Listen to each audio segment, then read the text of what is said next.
मैं अत्यंत आनंदित हूं और अनुग्रहित भी। सत्य के संबंध में थोड़ी सी बातें आप सुनने को उत्सुक हैं। ये मुझे आनंदपूर्ण होगा कि अपनी हृदय की थोड़ी सी बातें आपसे कहूं। बहुत कम लोग हैं जो सुनने को राजी हैं और बहुत कम लोग हैं जो देखने को उत्सुक हैं। इसलिए जब कोई सुनने को उत्सुक मिल जाए और कोई देखने को तैयार हो तो स्वाभाविक है कि आनंद अनुभव हो। हमारे पास आंखें हैं और हमारे पास कान भी हैं, लेकिन जैसा मैंने कहा बहुत कम लोग तैयार हैं कि वो देखें और बहुत कम लोग तैयार हैं कि वो सुनें। यही वजह है कि हम आंखों के रहते हुए अंधों की भांति जीते हैं और हृदय के रहते हुए भी परमात्मा को अनुभव नहीं कर पाते।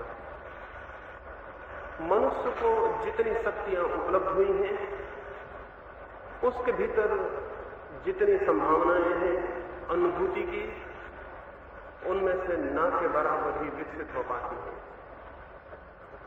एक स्मरण मुझे आता है, उससे ही अपनी चर्चा को प्रारंभ करूं। किसी देश में एक साधु को कुछ लोगों ने जाके कहा,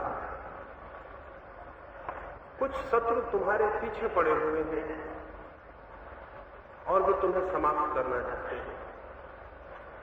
उस साधु ने कहा, कोई भी डर नहीं है, जब वे मुझे समाप्त करने आएंगे तो मैं अपने किले में जाकर छिप जाऊंगा। उस साधु ने कहा, जब वे मुझे समाप्त करने आएंगे तो मैं अपने किले में जाकर छिप जाऊंगा। वो तो एक फकीर था और उसके पास एक झोपड़ा भी नहीं था। उसके शत्रुओं को ये खबर पड़ी और उन्होंने सुना कि उसने कहा है जब मुझ पर कोई हमला होगा तो मैं अपने किले में छिप जाऊंगा। वे हैरान हुए। उन्होंने एक रात उसके झोपड़े पे जाकर उसे पकड़ लिया और पूछा कि कहां है तुम्हारा किला।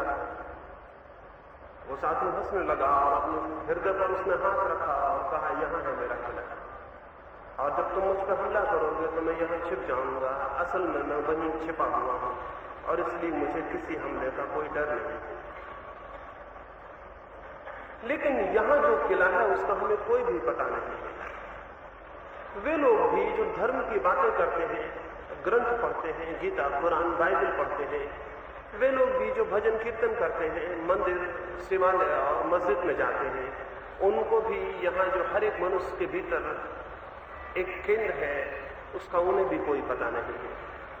उनकी भी बातें बातों से ज्यादा नहीं है और इसलिए उसका कोई परिणाम जीवन में दिखाई नहीं पड़ता।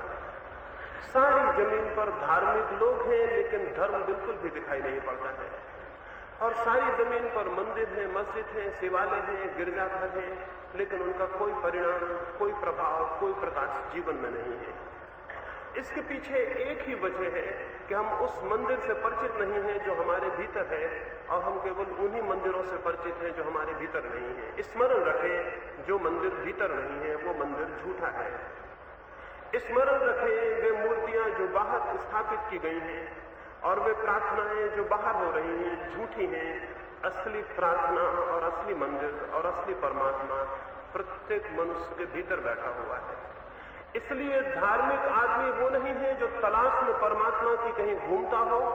धार्मिक आदमी वो है जो सारे घूमने को छोड़ के अपने भीतर प्रवेश करता है। धार्मिक आदमी की खोज बाहर के जगत में नहीं है। कितनी ही बाहर यात्रा हो वहां कुछ भी उपलब्ध नहीं होगा, लेकिन भीतर भी एक यात्रा होती है और वहां कुछ उपलब्ध होता है। धार्मिक आदमी की खोज भीतर की यात्रा की खोज है। ये जो मैंने कहा, हम सबके भीतर कुछ केंद्रीय है जिससे हम स्वयं अपरिचित हैं और मनुष्य की सारी चिंता, सारा दुख इस एक ही बात से पैदा होता है। उसके जीवन का सारा मनस्ताप, सारी एंजाइटी, सारा एंग्विश जो भी पीड़ा और परेशानी है वो इस बात से पैदा होती है कि हम करीब करीब स्वयं से ही अपरिचित हैं और अपने भीतर जाने का ही रास्ता भूल गए हैं। ये आश्चर्यजनक लग सकता है। हमें कितने रास्ते ज्ञात हैं, हम चांद पर और मंगल पर पहुंचने की कोशिश में हैं। बहुत जल्दी मनुष्य के चरण वहां पड़ जाएंगे। ये भी हो सकता है एक दिन मनुष्य और भी लंबी अंतरिक्ष की यात्राएं करे। मनुष्य ने समुद्र की गहराइयों में जो है वहां तक प्रवेश पा लिया है और अंतरिक्ष में भी वो प्रवेश पा लेगा। लेकिन एक ऐसी भी गहराई है जो बिल्कुल निकट है और जिससे हम बिल्कुल अपरिचित हैं। वो गहराई हमारे प्रत्येक के भीतर हमारे स्वयं की सत्ता की गहराई है। इस गहराई में कैसे प्रवेश हो सकता है, उस संबंध में ही थोड़ी सी बातें आज मैं आपसे कहना पसंद करूंगा। हो सकता है मेरी कुछ बातें अप्रीतिकर भी लगें। मैं जान के चाहता हूं कि कुछ बातें अप्रीतिकर हों, क्योंकि जो अप्रीतिकर होता है वो हिलाता है और जगाता है। हो सकता है मेरी कुछ बातें बुरी लगें। मैं जान के चाहता हूं कि मेरी कुछ बातें बुरी लगें, क्योंकि जो बुरा लगता है उससे चिंतन पैदा होता है और मनुष्य का विचार सजग होता है। फिर भी मैं प्रारंभ में कहूं कि मुझे माफ कर देंगे अगर कोई बात बुरी लगती हो, कोई बात चोट करती हो तो क्षमा कर देंगे। बाकी चोट में इसीलिए पहुंचाना चाहता हूं ताकि भीतर जो हम बिल्कुल सो गए हैं वहां कुछ जागरण हो। जीवन के संबंध में या सत्य के संबंध में बहुत सी बातें सुनते सुनते हम करीब करीब आत्ममूर्छित हो गए हैं और वे सब अब हमारे भीतर कुछ भी पैदा नहीं करते हैं। शब्द धीरे धीरे मर जाते हैं और मर जाते हैं इसलिए कि हम उनके आदी हो जाते हैं। उनके पुनरुक्ति के कारण, बार बार रिपीटिशन के कारण वे हमें याद हो जाते हैं, हमारी आदत बन जाते हैं और हमें प्रभावित करना बंद कर देते हैं। लोग रोज गीता पढ़ते हैं।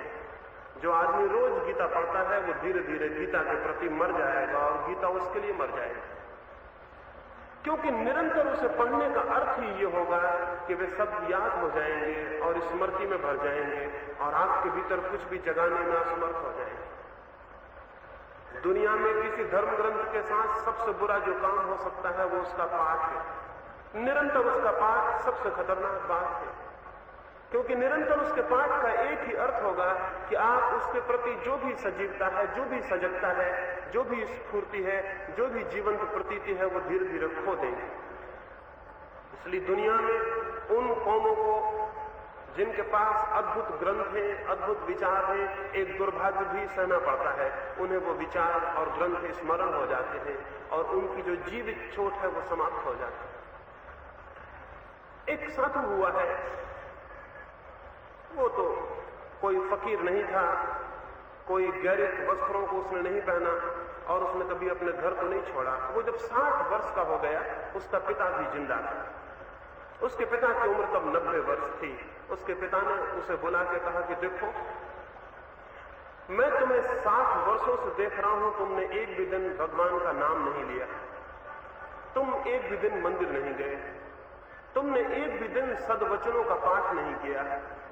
अब मैं बूढ़ा हो गया और मरने के करीब हूं, तो मैं तुमसे कहना चाहता हूं, तुम भी बूढ़े हो गए हो, कब तक प्रतीक्षा करोगे? नाम लो प्रभु का, प्रभु के विचार को स्मरण करो, मंदिर जाओ, पूजा करो। उसके बूढ़े लड़के ने कहा, मैं भी आपको कोई 40 वर्षों से मंदिर में जाते देखता हूं, पाठ करते देखता हूं। मेरा भी मन होता था कि रोक दूं, ये पाठ मर चुके हो, ये मंदिर जाना व्यर्थ हो गया है, आप रोज रोज वही कर रहे हैं। अगर पहले दिन ही परिणाम नहीं हुआ तो दूसरे दिन कैसे परिणाम होगा, तीसरे दिन कैसे परिणाम होगा, चौथे दिन कैसे परिणाम होगा?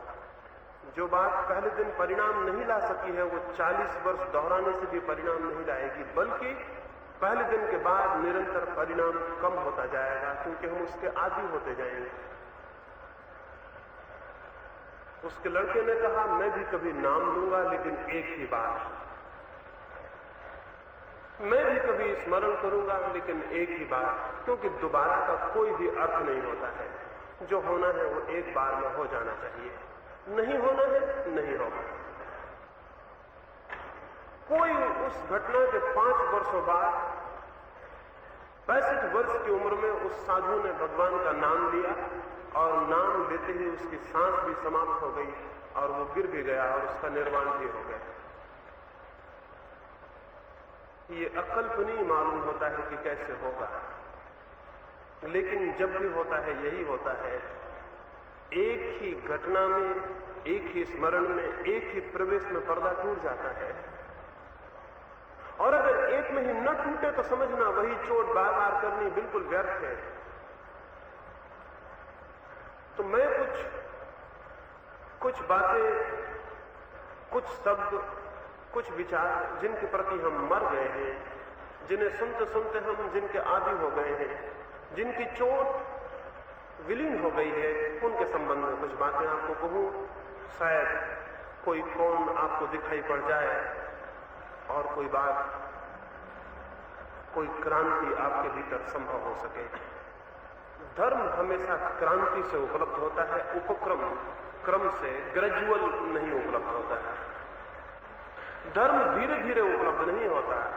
धर्म हमेशा एक क्रांति से उपलब्ध होता है।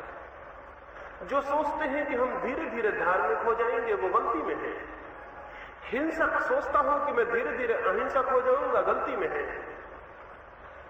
घृणा करने वाला सोचता हो कि मैं धीरे धीरे प्रेम से भर जाऊंगा तो गलती में है। अंधकार मिटाने वाला सोचता हो कि मैं धीरे धीरे अंधकार को मिटा लूंगा तो गलती में है। जब प्रकाश जलता है तो अंधकार एक ही क्षण में विलीन हो जाता है, और जब प्रेम जागृत होता है तो घृणा एक ही क्षण में विलीन हो जाती है, और जब अहिंसा उठती है तो हिंसा एक ही क्षण में छूट जाती है। जीवन में जो भी महत्वपूर्ण है वो एक ही क्षण में घटित होता है, क्रमशः घटित नहीं होता।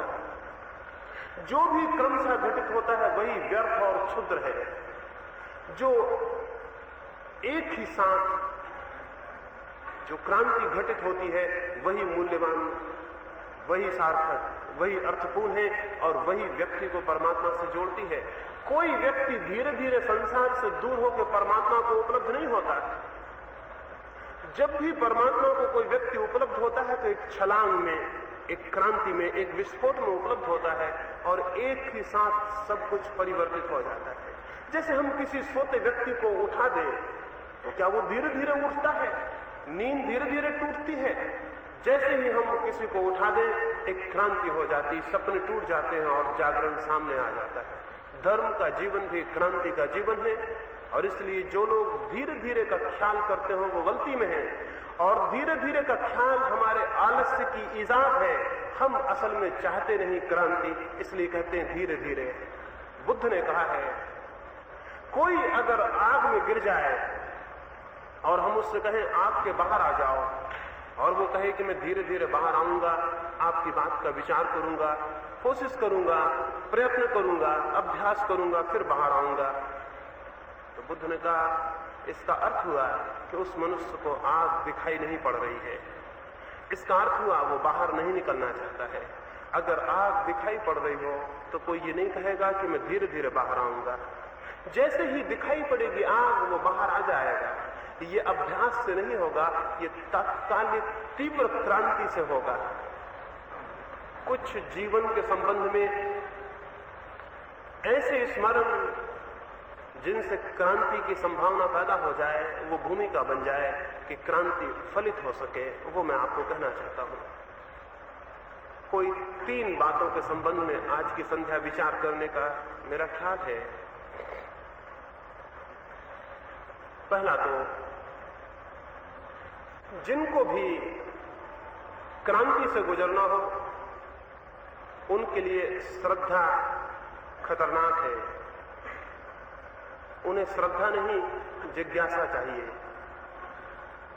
और जो भी व्यक्ति श्रद्धा कर लेगा उसकी सारी प्रगति, उसका सारा विकास बंद हो जाएगा। श्रद्धा एक तरह की मृत्यु है। श्रद्धा का स्वीकार रुक जाना है। क्रांति की तरफ उठने के लिए श्रद्धा नहीं, जिज्ञासा चाहिए। इसलिए पहले तो इस सूत्र पर मैं विचार करूं, श्रद्धा नहीं, जिज्ञासा। साधारणता हम सुनते हैं विश्वास करो, साधारणता हम सुनते हैं गीता कहती हो, कुरान कहता हो, बाइबल कहती हो, उसे मान लो। साधारणतः हम सुनते हैं बुद्ध, महावीर, मोहम्मद, क्राइस्ट या कृष्ण जो कहते हैं उसे स्वीकार कर लो, और जो स्वीकार नहीं करेगा वो भटक जाएगा। मैं आपसे कहता हूं जो स्वीकार कर लेगा वो भटक जाता है। मैं ये आपसे कहना चाहता हूं जो स्वीकार कर लेता है वो भटक जाता है। इसलिए भटक जाता है कि जो भी दूसरों के सत्यों को स्वीकार कर लेता है वो अपने सत्य की खोज से वंचित हो जाता है। चाहे वो सत्य कृष्ण का हो, चाहे बुद्ध का, चाहे महावीर का। अगर उस उधार सत्य को स्वीकार कर लिया तो आपकी अपनी खोज बंद हो जाएगी, आपका अपना अन्वेषण बंद हो जाएगा, आप रुक जाएंगे, ठहर जाएंगे, आपका अपना विकास समाप्त हो जाएगा। और स्मरण रखें, इस दुनिया में प्रत्येक व्यक्ति को अगर वास्तविक विकास करना हो तो अपना ही विकास करना होता है। किसी दूसरे का विकास काम में नहीं आ सकता है। किसी दूसरे का किया गया भोजन आपको तृप्ति नहीं देगा और किसी दूसरे के पहने गए वस्त्र आपके शरीर को नहीं ढकेंगे। किसी दूसरे के द्वारा अनुभव किया गया सत्य भी आपका सत्य नहीं हो सकता है।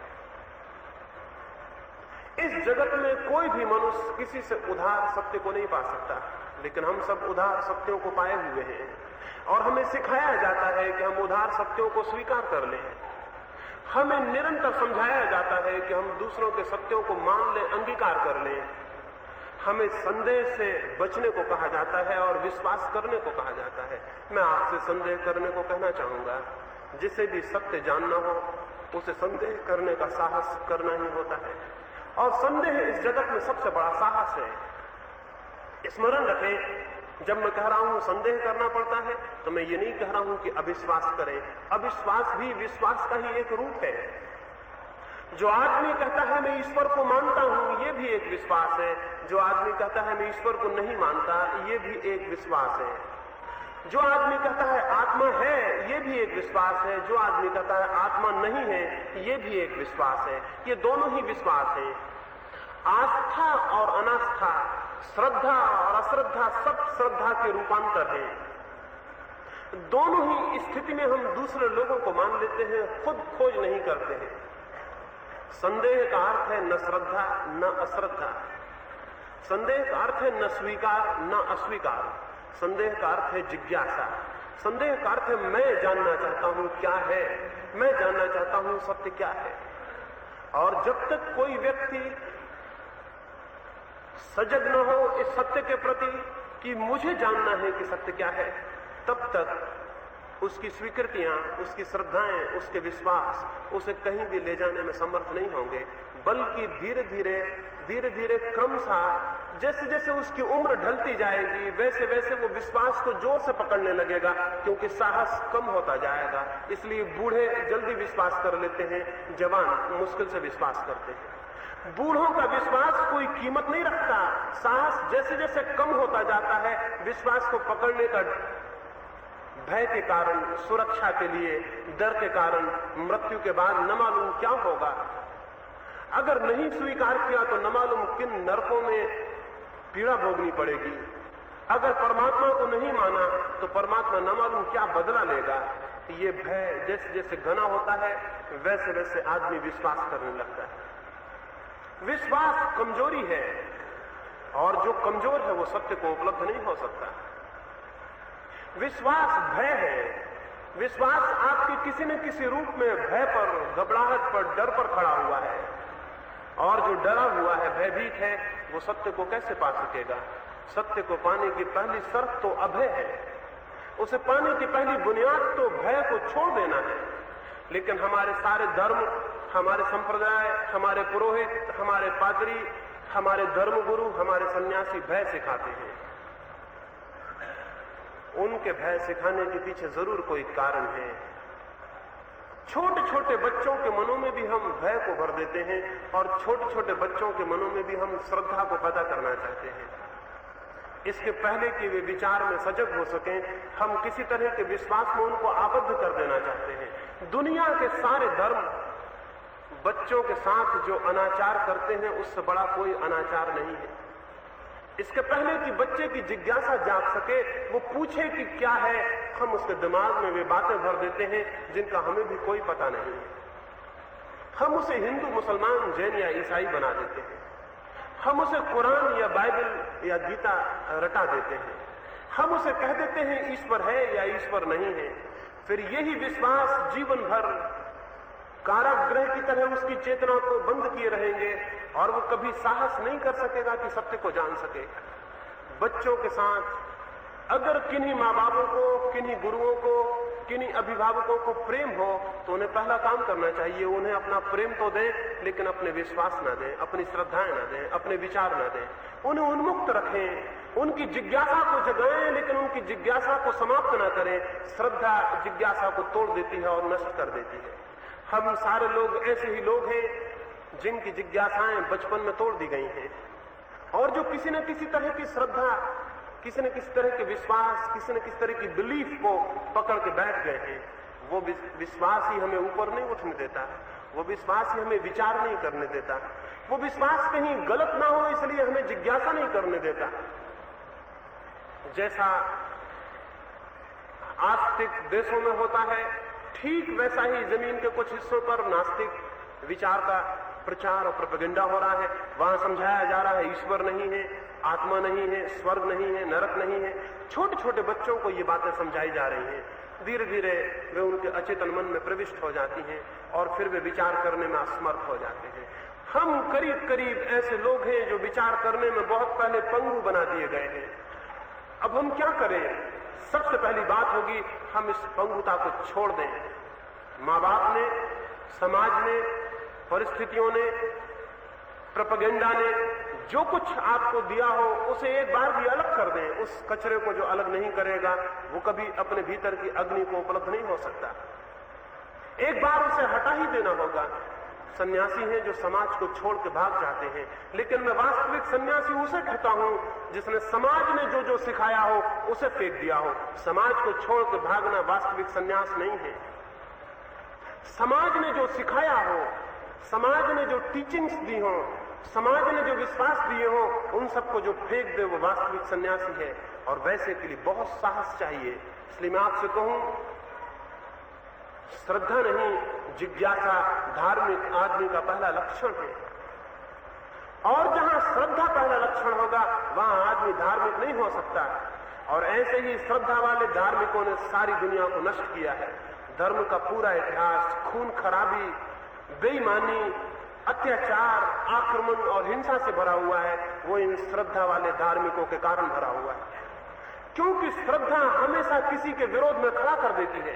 एक मुसलमान की श्रद्धा उसे हिंदू के विरोध में खड़ा कर देती है, एक हिंदू की श्रद्धा उसे ईसाई के विरोध में खड़ा कर देती है, एक जैन की श्रद्धा उसे बौद्ध के विरोध में खड़ा कर देती है। लेकिन ख्याल करें, जिज्ञासा किसी के विरोध में किसी को खड़ा नहीं करती। इसलिए श्रद्धा किसी भी हालत में धार्मिक आदमी का लक्षण नहीं हो सकता। जिज्ञासा किसी के विरोध में किसी को खड़ा नहीं करती। यही वजह है कि साइंस जो कि श्रद्धा पर नहीं खड़ी है, जिज्ञासा पर खड़ी है। एक है, 25 तरह की साइंसेज नहीं है। हिंदुओं की अलग केमिस्ट्री, मुसलमानों की अलग केमिस्ट्री नहीं है। हिंदुओं का अलग गणित, जैनों का अलग गणित नहीं है। साइंस एक है क्योंकि साइंस श्रद्धा पर नहीं, जिज्ञासा पर खड़ी है। धर्म भी दुनिया में एक होगा अगर वो श्रद्धा पर नहीं, जिज्ञासा पर खड़ा हो। और जब तक धर्म अनेक हैं तब तक धर्म के नाम से झूठ बात चलती रहेगी।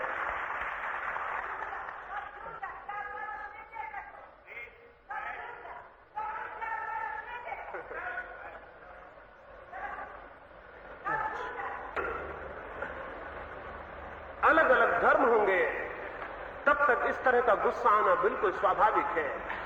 लेकिन मैं गुस्सा नहीं करूंगा क्योंकि मेरी कोई श्रद्धा नहीं है। जिसकी श्रद्धा होती है वो गुस्से में आ सकता है और ये कमजोरी है श्रद्धा की। और दुनिया में जितने श्रद्धालु हैं बहुत जल्दी गुस्से में आ जाते हैं। मेरी कोई श्रद्धा नहीं है, इसलिए मुझे गुस्से में लाना बहुत मुश्किल है। और दुनिया में मैं ऐसे लोग चाहता हूं जो जल्दी गुस्से में ना आए। ऐसे लोगों से धार्मिक दुनिया निर्मित होगी। अभी तक तो जो कुछ इतिहास में हुआ है, धर्म के नाम से जो कुछ हुआ है वो सब अधर्म हुआ है। धर्म के नाम से जो भी प्रचारित किया गया है वो सब झूठ है, बिल्कुल असत्य है। और उस असत्य को जबरदस्ती लादने की हजार हजार चेष्टाएं की गई हैं।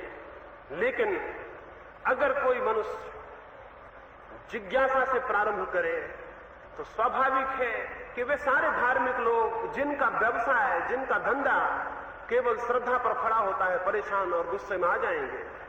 इसलिए दुनिया में जब भी कोई धार्मिक आदमी पैदा होता है तो पुरोहित और ब्राह्मण और पंडित हमेशा उसके विरोध में खड़े हो जाते हैं। क्राइस्ट को जिन्होंने सूली दी वे पुरोहित, पंडित और धार्मिक लोग थे।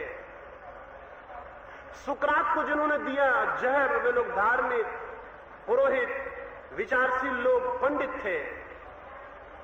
दुनिया में हमेशा पंडित धार्मिक आदमी के विरोध में रहा है। दुनिया में हमेशा पुरोहित धार्मिक आदमी के विरोध में रहा है। क्यों? क्योंकि धार्मिक आदमी सबसे पहले इस बात पर चोट करेगा कि धर्म के नाम पर बना हुआ जो भी प्रचारित संगठन है, धर्म के नाम पर जो भी संप्रदाय है, धर्म के नाम पर जो भी झूठे विश्वास और अंधश्रद्धाएं फैलाई गई हैं वो नष्ट कर दी जाएं। अगर क्राइस्ट फिर से पैदा हो तो सबसे पहले जो उनके विरोध में खड़े होंगे वो ईसाई, पुरोहित और पादरी होंगे। अगर कृष्ण फिर से पैदा हो तो सबसे पहले उनके विरोध में जो खड़े होंगे वे वही लोग होंगे जो गीता का प्रचार करते हैं और गीता को प्रचारित हुआ देखना चाहते हैं। अगर बुद्ध वापस लौटे तो बौद्ध भिक्षु उनके विरोध में खड़े हो जाएंगे। ये बिल्कुल स्वाभाविक है, क्योंकि धर्म एक तरह का विद्रोह है। धर्म सबसे बड़ा विद्रोह है, सबसे बड़ी क्रांति है, और वो क्रांति इस बात से शुरू होती है कि श्रद्धा नहीं, हम जिज्ञासा करें, सत्य पर विश्वास न लाएं, क्योंकि अभी आपको सत्य पता ही नहीं है जिस पर आप विश्वास लाएंगे। अभी तो दूसरे जो आपसे कहते हैं उस पर ही आप विश्वास कर लेंगे। उसके सत्य और असत्य होने का आपको कुछ भी पता नहीं है। ऐसा विश्वास अंधा होगा। सब विश्वास अंधे होते हैं। क्यों? क्योंकि वे दूसरे आपको देते हैं। जो भी अभी आप मानते हैं वो किसी दूसरे ने आपको दिया है। आपको कुछ भी पता नहीं कि वो ठीक है या गलत है। सिवाय इसके कोई प्रमाण नहीं है कि आपके माँ बाप ने उसे दिया है। आपके माँ बाप के पास भी यही प्रमाण है कि उनके माँ बाप ने उन्हें दिया है। जो परंपरा से उपलब्ध होता है वो कभी सत्य होने की संभावना नहीं है। जो स्वयं की निज खोज से उपलब्ध होता है वही सत्य होता है, और इसलिए सत्य प्रत्येक को स्वयं पाना होगा। दूसरे से उधार पाने का कोई भी उपाय नहीं है। फिर जितनी गहरी श्रद्धा होगी उतना ही आपके भीतर विवेक का जागरण असंभव हो जाएगा। जितना तीव्र विश्वास होगा उतना ही विवेक क्षीण हो जाएगा, क्योंकि विश्वास विवेक विरोधी है। वो हमेशा कहता है मानो, वो ये कभी नहीं कहता जानो। वो हमेशा कहता है स्वीकार करो, वो ये कभी नहीं कहता खोजो। वो हमेशा ये कहता है कि इसको बांध लो अपने मन में, इससे भिन्न मत सोचना, इससे अन्य मत सोचना, इसके विपरीत मत सोचना। जितनी श्रद्धा गहरी होगी उड़ना उतना मुश्किल हो जाएगा। मेरे पड़ोस में गांव में एक आदमी रहता था। वो जंगल से तोतों को पकड़ के लाता और उनको पिंजरों में बंद कर देता। कुछ दिन वे तड़फड़ाते, उड़ने की कोशिश करते, फिर धीरे धीरे पिंजरों के आदी हो जाते।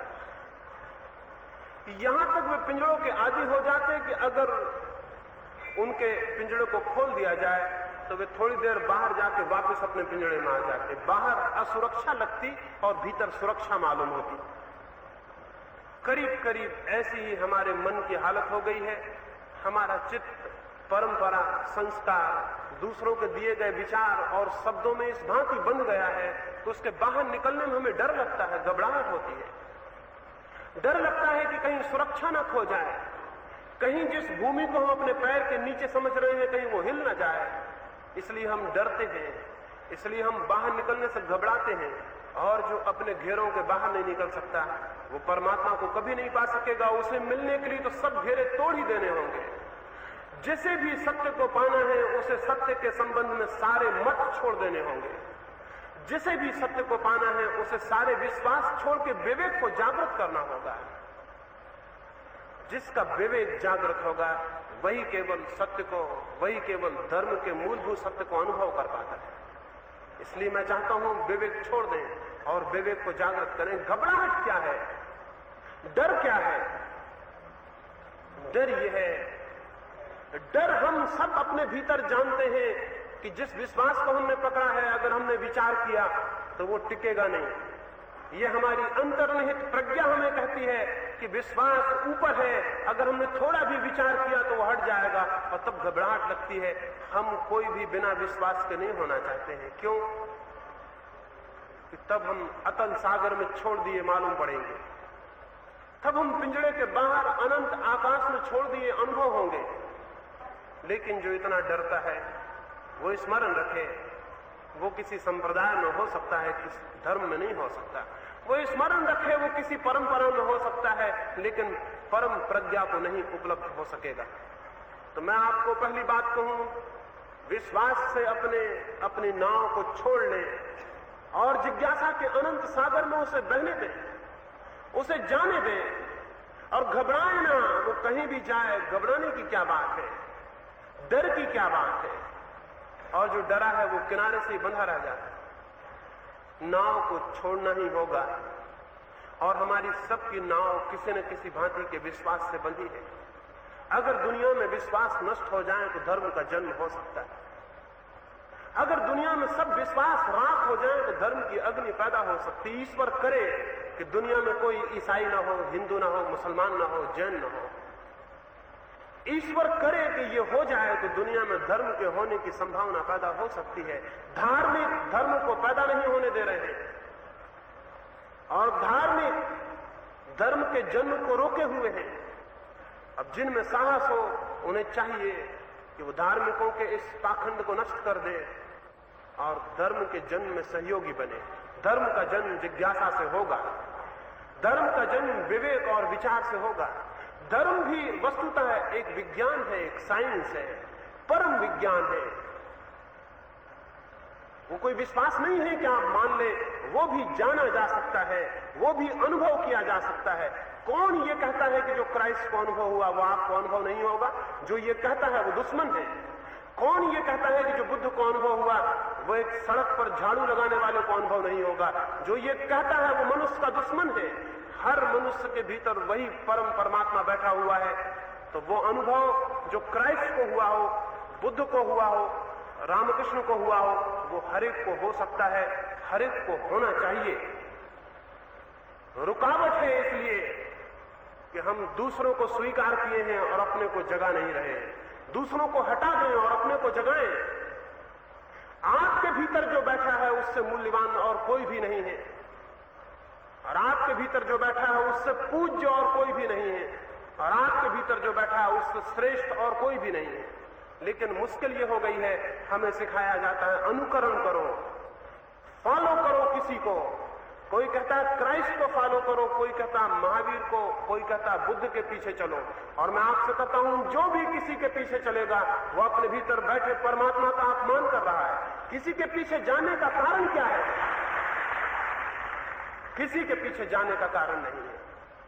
अपने पीछे चलो और अपने परमात्मा को पहचानो जो तुम्हारे भीतर है। और जब भी तुम किसी के चरणों में झुक रहे हो, किसी का पीछा कर रहे हो, तब तुम भीतर बैठे परम शक्ति का इतना बड़ा अपमान कर रहे हो जिसका कोई हिसाब नहीं। बुद्ध के जीवन में एक उल्लेख है, अपने पिछले जन्म में उन्होंने अपने पिछले जन्मों की कथाएं कही हैं। अपने पिछले जन्म में जब वो बुद्ध हुए उसके पहले के जन्म में वे एक गांव में गए। वहां एक बुद्ध पुरुष था, उसका नाम था दीपंकर। वे गए और उन्होंने दीपंकर के पैर छुए। जब वे पैर छू के उठे तो उन्होंने देखा कि दीपंकर उनके पैर छू रहा है, तो वो बहुत घबरा गए और उन्होंने कहा कि ये क्या कर रहे हैं? मैं एक अज्ञानी हूं, मैं एक सामान्य जन हूं, मैं एक अंधकार से भरी हुई आत्मा हूं। मैंने आपके पैर छुए, प्रकाशित पुरुष के, ये तो ठीक था, आपने मेरे पैर क्यों छुए? दीपंकर ने कहा, तुमने अपने भीतर बैठी हुई प्रज्ञा का अपमान किया है, उसे बताने को। तुम मेरे पैर छू रहे हो ये सोचकर कि प्रकाश इनके पास है और मैं तुम्हारे पैर छू रहा हूं, ये घोषणा करने को कि प्रकाश सबके पास है। वो प्रत्येक के भीतर जो बैठा हुआ है उसे किसी के पीछे ले जाने की कोई भी जरूरत नहीं है।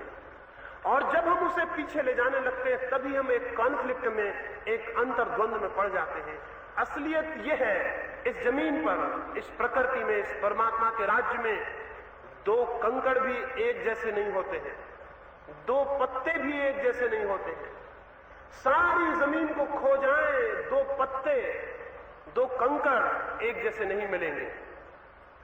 दो मनुष्य भी एक जैसे कैसे हो सकते हैं? प्रत्येक व्यक्ति अद्वितीय है और इसलिए जब कोई व्यक्ति राम का अनुसरण करके राम बनने की कोशिश करता है, बुद्ध का अनुसरण करके बुद्ध बनने की कोशिश करता है, तभी भूल हो जाती है। इस जगत में परमात्मा ने प्रत्येक को अद्वितीय बनाया है। कोई किसी का अनुकरण करके कुछ भी नहीं बन सकेगा। एक थोथा पाखंड और एक अभिनय भर होकर रह जाएगा। क्या इस बात के संबंध में इतिहास प्रमाण नहीं है? बुद्ध को मरे 25 वर्ष हुए, क्राइस्ट को मरे 2000 वर्ष होते हैं। इन 2000 वर्षों में कितने लोगों ने बुद्ध के पीछे चलने की कोशिश की है और कितने लोगों ने क्राइस्ट के? क्या कोई दूसरा क्राइस्ट और दूसरा बुद्ध पैदा होता है? क्या ये 2000-2500 वर्ष का असफल प्रयास इस बात की सूचना नहीं है कि ये कोशिश ही गलत है? असल में कोई मनुष्य किसी दूसरे मनुष्य जैसा नहीं हो सकता, और जब भी कोई मनुष्य किसी दूसरे जैसा होने की कोशिश करता है तभी वो अंतर्द्वंद में, एक कॉन्फ्लिक्ट में, एक परेशानी में पड़ जाता है। जो वो है उसे तो भूल जाता है और जो होना चाहता है उसकी कोशिश पैदा कर लेता है। इस भांति उसके भीतर एक बेचैनी, एक अशांति और एक संघर्ष पैदा हो जाता है। परमात्मा को तो केवल वे ही पा सकते हैं जो शांत हो। जो अशांत है वो कैसे पा सकेंगे? जो व्यक्ति भी किसी दूसरे की नकल में कुछ होना चाह रहा है वो अनिवार्यतः अशांत हो जाए। उसकी अशांति उसे परमात्मा के पास नहीं पहुंचा सकेगी। अगर जूही के फूल गुलाब होना चाहे और गुलाब के फूल कमल होना चाहे तो जैसी बेचैनी और परेशानी में पड़ जाएंगे, वैसी बेचैनी और परेशानी में हम पड़ जाते हैं जब हम किसी का अनुकरण करते हैं। इसलिए दूसरी बात आपसे मैं कहना चाहता हूं, अनुकरण नहीं, आत्मखोज। अनुकरण नहीं, आत्मखोज। मैंने पहली बात आपसे कही श्रद्धा नहीं, जिज्ञासा। दूसरी बात कहना चाहता हूं, अनुकरण नहीं, आत्मखोज। किसी का अनुकरण नहीं, कोई किसी के लिए आदर्श नहीं है। प्रत्येक व्यक्ति का आदर्श उसके अपने भीतर छिपा है जिसे उगाड़ना है। और अगर हम उसे नहीं उगाड़ते और हम किसी के पीछे जाते हैं, हम भूल में पड़ जाएंगे, हम भटकन में पड़ जाएंगे। और मैं आपको कहूं कि आप लाख उपाय करें क्राइस्ट या बुद्ध या कृष्ण के पीछे जाने का, आप कभी कृष्ण, बुद्ध और क्राइस्ट नहीं हो सकेंगे। लेकिन जो मैं आपसे कह रहा हूं, अगर आप ये उपाय छोड़ दें और अपने को खोजें और अपने को जगाएं तो आप कृष्ण, क्राइस्ट और बुद्ध हो जाएंगे। अपनी निज हैसियत में, अपनी ही निज व्यक्तित्व में आप उस उपलब्धि और अनुभूति को पा लेंगे। जो पीछे जाने वाला नहीं उपलब्ध करता है वो अपने भीतर जाने वाला उपलब्ध कर लेता है। दूसरी बात है अनुकरण नहीं। अनुकरण नहीं का अर्थ हुआ किसी मनुष्य के लिए कोई दूसरा मनुष्य आदर्श नहीं है, हो भी नहीं सकता। लेकिन हमें समझाया गया है और हमें बताया गया है कि कोई ना कोई आदर्श बनाओ। और जब भी हमसे ये कहा जाता है कोई ना कोई आदर्श बनाओ, तभी हम क्या करेंगे? हम किसी मनुष्य को आदर्श बना लेंगे और तब हम उसके भांति होने की कोशिश में लग जाएंगे। ये कोशिश झूठी होगी, इसलिए झूठी होगी कि केवल अभिनय होगा। मैं एक गांव में गया, मेरे एक मित्र वहां साधु हो गए थे, उन्हें देखने गया। एक पहाड़ी के किनारे एक छोटे झोपड़े में वो रहते थे। मैं उनसे मिलने गया, उनको कोई खबर नहीं की और गया। मैंने खिड़की से देखा, वो अपने कमरे में नंगे होकर टहल रहे हैं, कपड़े उतार दिए हैं, नग्न होकर टहल रहे हैं। मैंने जाके दरवाजा खटखटाया, उन्होंने जल्दी से दरवाजा खोला और चादर लपेट के दरवाजा खोल दिया। मैंने उनसे पूछा कि अभी आप नग्न थे, फिर ये चादर क्यों पहन ली? वे मुझसे बोले, मैं धीरे धीरे नग्न साधु होने का अभ्यास कर रहा हूं। अभी मुझे भय मालूम होता है, इसलिए अकेले में नग्न होने का अभ्यास करता हूं, फिर धीरे धीरे मित्रों के सामने करूंगा, फिर गांव में, फिर धीरे धीरे मैं अभ्यस्त हो जाऊंगा। मैंने उनसे कहा किसी सर्कस में भर्ती हो जाएं, क्योंकि नग्न होने का अभ्यास करके जो आदमी नंगा हो जाएगा वो सर्कस के लायक है, सन्यास के लायक नहीं। वो महावीर को अपना आदर्श बनाए हुए थे और उनको ख्याल था कि चूंकि महावीर नग्न हो गए इसलिए मैं भी नग्न हो जाऊं। मैंने उनसे कहा, पता है कि महावीर नग्न अभ्यास करके नहीं हुए थे। महावीर की नग्नता सहज थी। एक वक्त, एक प्रतीति, एक संभावना उनके भीतर उदित हुई, उन्हें वस्त्र अनावश्यक हो गए, उन्हें याद भी ना रहा कि वस्त्र पहनने। वे उस सरलता को, उस निर्दोष अवस्था को उपलब्ध हुए जहां ढांकने का उन्हें कोई ख्याल ही न रहा, वस्त्र छूट गए।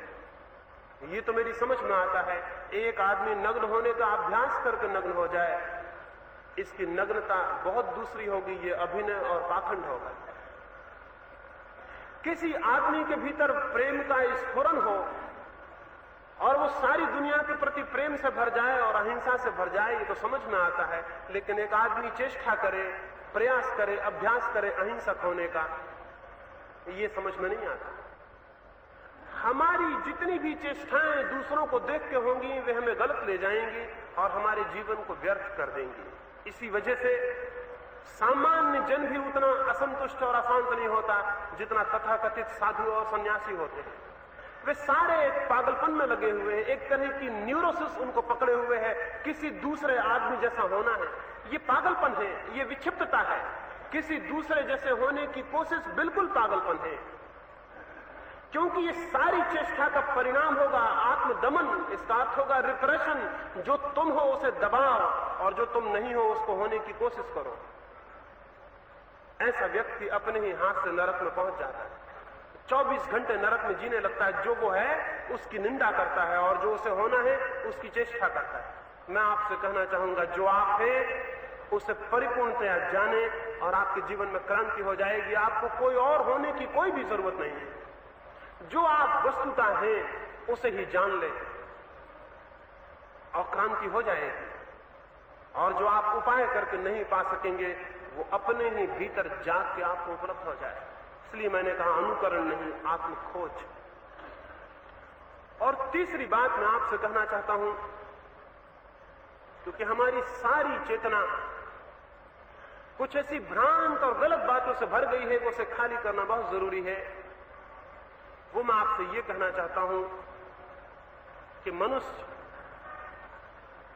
जितना ज्यादा अपने को संवेदनशील बनाए, जितना ज्यादा अपने भीतर संवेदना को पैदा करे, उतना ज्यादा सत्य के करीब पहुंचेगा। इसलिए सत्य की खोज नहीं, संवेदना की उत्पत्ति, इसे समझ लें। अगर एक अंधा आदमी मुझसे आके कहे कि मुझे प्रकाश को जानना है, तो क्या मैं उसे सलाह दूंगा कि तुम जाओ और प्रकाश के संबंध में लोगों से समझो, वो तुम्हें जो बताएं उसे याद कर लो तो तुम्हें प्रकाश का पता हो जाएगा? मैं उससे कहूंगा प्रकाश के संबंध में मत जानने की फिक्र करो, आंख ठीक हो जाए, आंख का उपचार हो जाए, इसकी चिंता करो। अगर आंख का उपचार हो जाए तो प्रकाश का अनुभव होगा, लेकिन अगर आंख का उपचार ना हो तो प्रकाश के संबंध में कुछ भी जान लेने से कोई अनुभव नहीं होता है। आंख संवेदना है, प्रकाश सत्य है। सत्य के खोजी को भी मैं कहता हूं, ईश्वर के खोजी को भी मैं कहता हूं, ईश्वर की फिक्र छोड़ दो, संवेदना की फिक्र करो। हमारी जितनी गहरी संवेदना होगी उतने ही दूर तक सत्य के हमें दर्शन होते हैं। मैं आपको देख रहा हूं, मेरी देखने की शक्ति आपके शरीर के पार नहीं जाती, इसलिए मैं आपके शरीर को देख के वापस लौट आता हूं। अपने को देखता हूं तो अपने को देखने में भी शक्ति मेरी मन के पार नहीं जाती, तो मन को देख के वापस लौट आऊंगा। मेरे देखने की शक्ति जितनी गहरी होगी उतना गहरा सत्य का मुझे अनुभव होगा। जो लोग परमात्मा को अनुभव करते हैं उनके देखने की शक्ति इतनी तीव्र है कि वे प्रकृति को पार कर जाते हैं और परमात्मा को देख लेते हैं। प्रकृति से अलग कहीं परमात्मा नहीं बैठा हुआ है। जो चारों तरफ दिखाई पड़ रहा है इसमें ही वो छिपा है। अगर हमारी आंख गहरी हो तो हम आवरण को पार कर जाएंगे और केंद्र को अनुभव कर लेंगे। इसलिए सवाल ईश्वर की खोज का नहीं, सवाल अपनी संवेदना को गहरा करने का है। हम जितनी गहरा गहरा अनुभव कर सके उतने गहरे सत्य हमें प्रकट होने लगेंगे। लेकिन हमें सिखाई कुछ और बातें गई हैं। हमें सिखाया जाता है ईश्वर को खोजो, तब पागल कुछ हिमालय पर ईश्वर को खोजने जाते हैं। जैसे यहां ईश्वर नहीं है, तब कोई एकांत वन में ईश्वर को खोजने जाता है। जैसे भीड़ में ईश्वर नहीं है, तब कोई भटकता है, दूर दूर तीर्थों की यात्राएं करता है कि वहां ईश्वर मिलेगा।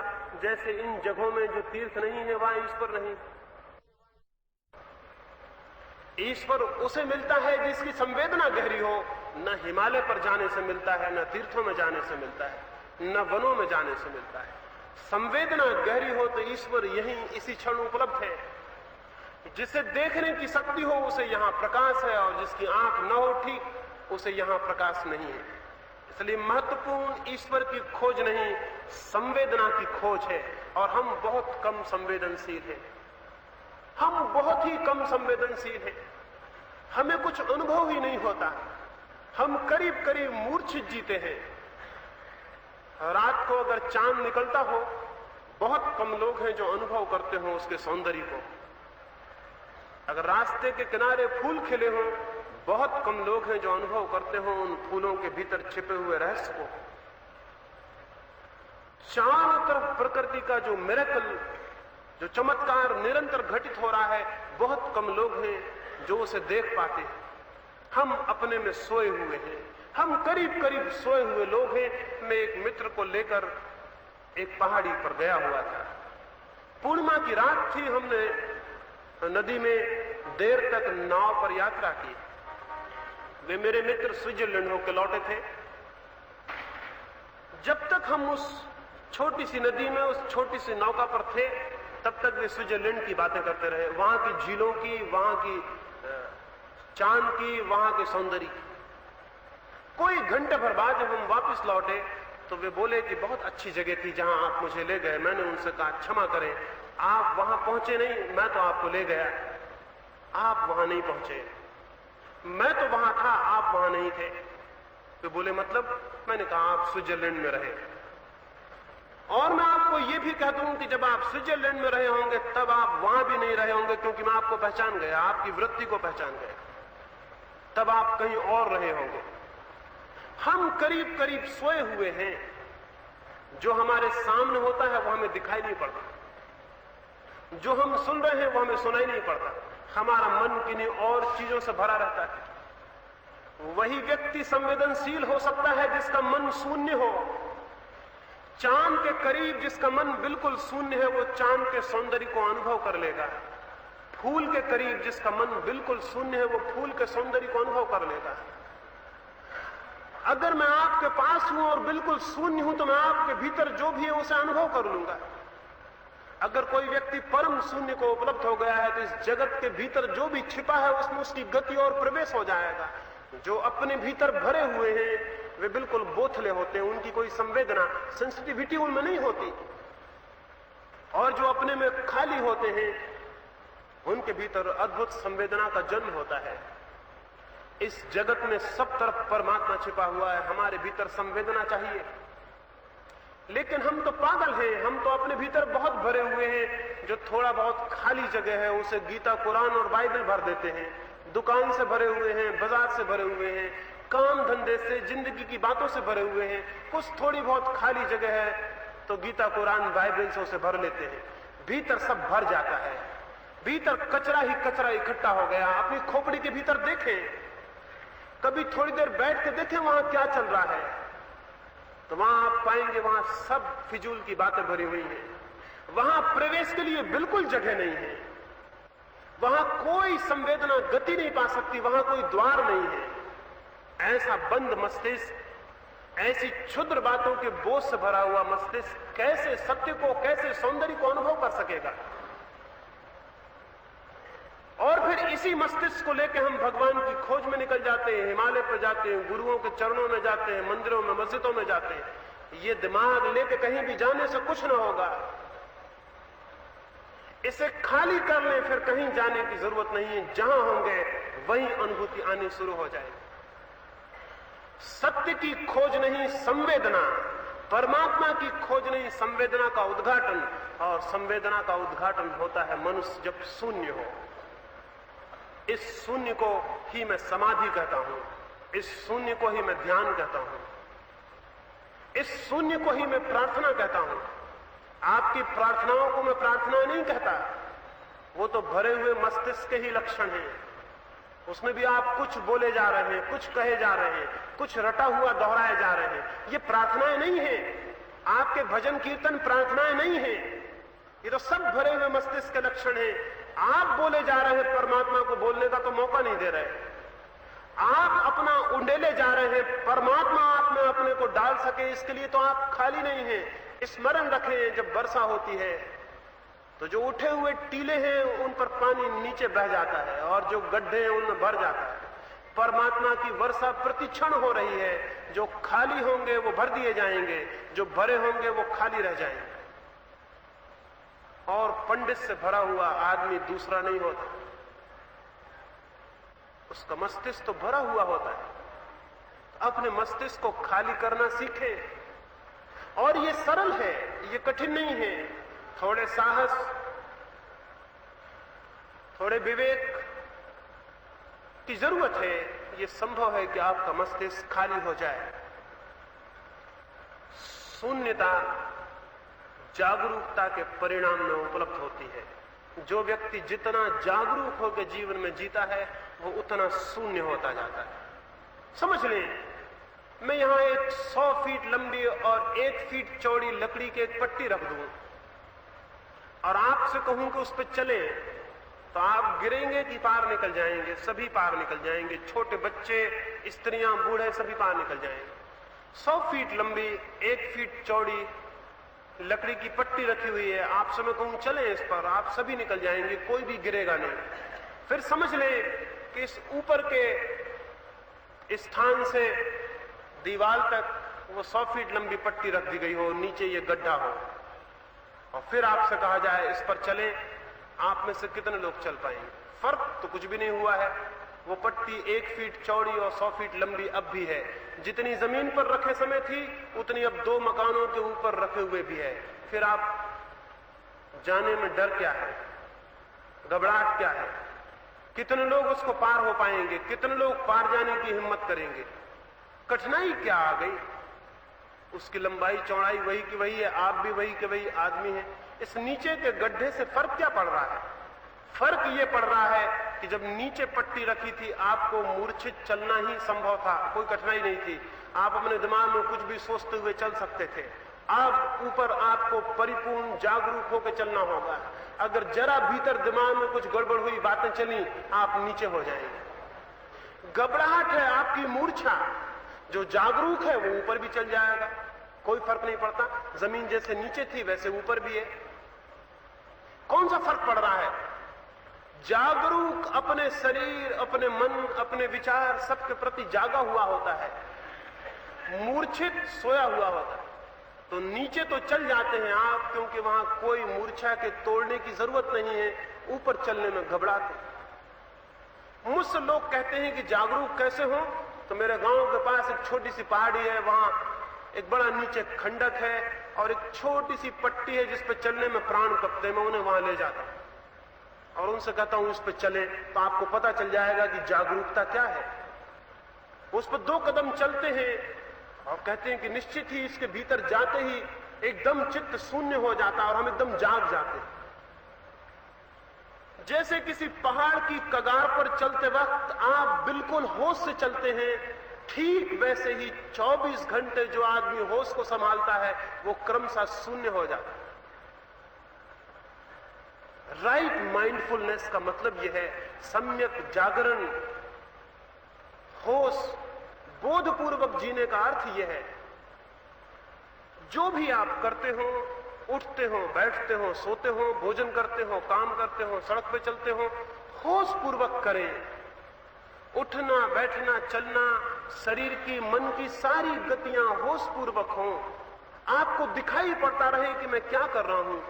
भीतर मूर्छा को तोड़े। 24 घंटे ऐसे जिए जैसे कि बहुत डेंजर में है, बहुत खतरे में है।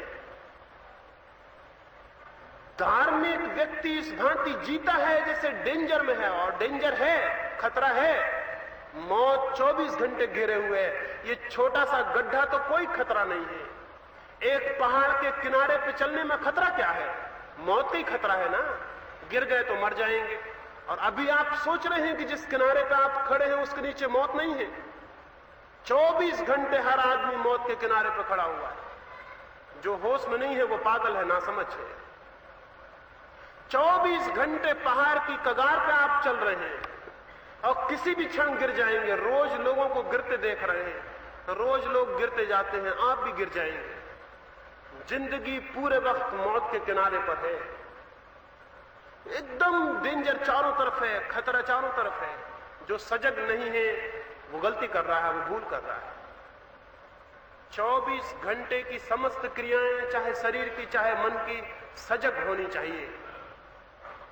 जो व्यक्ति जितना सजग हो जाएगा भीतर, उतना ही पाएगा भीतर शून्य आ जाता है। और जब शून्य आ जाता है तो आप परमात्मा को अपने भीतर आमंत्रित करने में समर्थ हो जाते हैं। आपका द्वार खुल गया, अब सूर्य की रोशनी भीतर आ सकती है। आपकी आंख खुल गई, अब आप प्रकाश को देख सकते हैं। अब आपके हृदय के कपाट खुल गए, परमात्मा प्रवेश कर सकता है। जो खाली है वो परमात्मा से भर जाता है। खाली हो और परमात्मा को उपलब्ध हो जाएंगे। और जब आप परमात्मा को उपलब्ध होंगे तो सब बदल जाएगा। मैंने आपसे कहा श्रद्धा नहीं, जिज्ञासा। और जब आप परमात्मा को उपलब्ध होंगे तो जिज्ञासा श्रद्धा में परिणित हो जाएगी।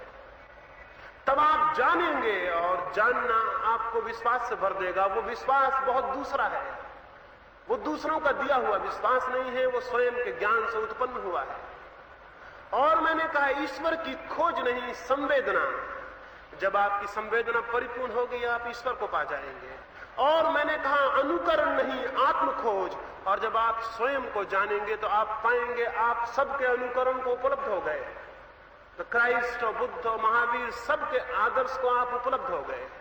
मैंने आपसे कहा श्रद्धा नहीं, जिज्ञासा, इसलिए कि आप वास्तविक श्रद्धा को उपलब्ध हो सकें। मैंने आपसे कहा अनुकरण नहीं, आदर्श नहीं, आत्म खोज, ताकि आप वास्तविक आदर्श को उपलब्ध हो सकें। और मैंने आपसे कहा ईश्वर नहीं, संवेदना की तलाश, ताकि आप वस्तुतः ईश्वर को अनुभव कर सकें। ये बातें उल्टी मालूम हो सकती हैं कि मैं श्रद्धा छोड़ने को कह रहा हूं ताकि श्रद्धा का, वास्तविक श्रद्धा का जन्म हो सके। और मैं ईश्वर को भूलने को कह रहा हूं और संवेदना पैदा करने को, ताकि ईश्वर पाया जा सके। और मैं सब आदर्श छोड़ने को कह रहा हूं ताकि वास्तविक आदर्श का आपके भीतर जन्म हो सके। अगर आप मेरी बात को समझेंगे तो उनमें विरोध नहीं दिखाई पड़ेगा। क्यों? क्योंकि जो खाली है वो भर दिया जाता है, इसमें विरोध कहां है? खाली ही भरा जा सकता है। जो शून्य है वही केवल पूर्ण को उपलब्ध हो सकता है। इसलिए समग्र भाव से, अशेष भाव से शून्य हो जाना साधना है। अशेष भाव से शून्य हो जाना समर्पण है। अशेष भाव से शून्य हो जाना परमात्मा के मार्ग पर अपने चरणों को बढ़ा देना है। जो शून्य होने का साहस करता है वो पूर्ण को पाने का अधिकारी हो जाता है। और प्रत्येक व्यक्ति के भीतर ये संभावना है, ये बीज है कि वो परमात्मा हो सके। अगर हम उपलब्ध नहीं हुए तो हमारे सिवाय और किसी का उत्तरदायित्व नहीं होगा। अगर हम उपलब्ध नहीं हुए तो हमारे सिवाय और कोई जिम्मेवार नहीं होगा। अगर हम उपलब्ध नहीं हुए तो हमारे सिवाय और किसी का भी दोष नहीं है। इसलिए स्मरण पूर्वक इस बात को सोचें और देखें। स्मरण पूर्वक अपनी पूरी संभावनाओं को समझें। स्मरण पूर्वक अपने जीवन को परिवर्तित करें। स्मरण पूर्वक सजग हों और शून्य हो जाएं।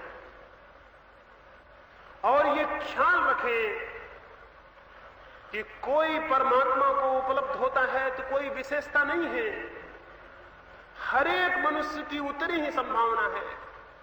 लेकिन अगर हम ध्यान ही ना देंगे, अगर हम उस तरफ देखेंगे ही नहीं, तो हम अपनी संभावना से वंचित हो जाएंगे। अगर एक बीज वृक्ष हो सकता है तो सारे बीज वृक्ष हो सकते हैं। व्यवस्था जुटानी होगी कि बीज वृक्ष हो सके।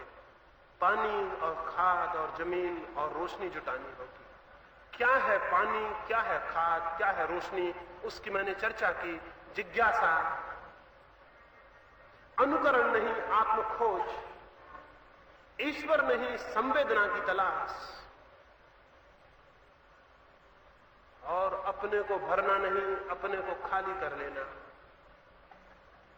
ये भूमिका है जो इसे पूरा करता है। आश्वासन है, सदा से आश्वासन है, वो परमात्मा को निश्चित ही उपलब्ध हो जाता है।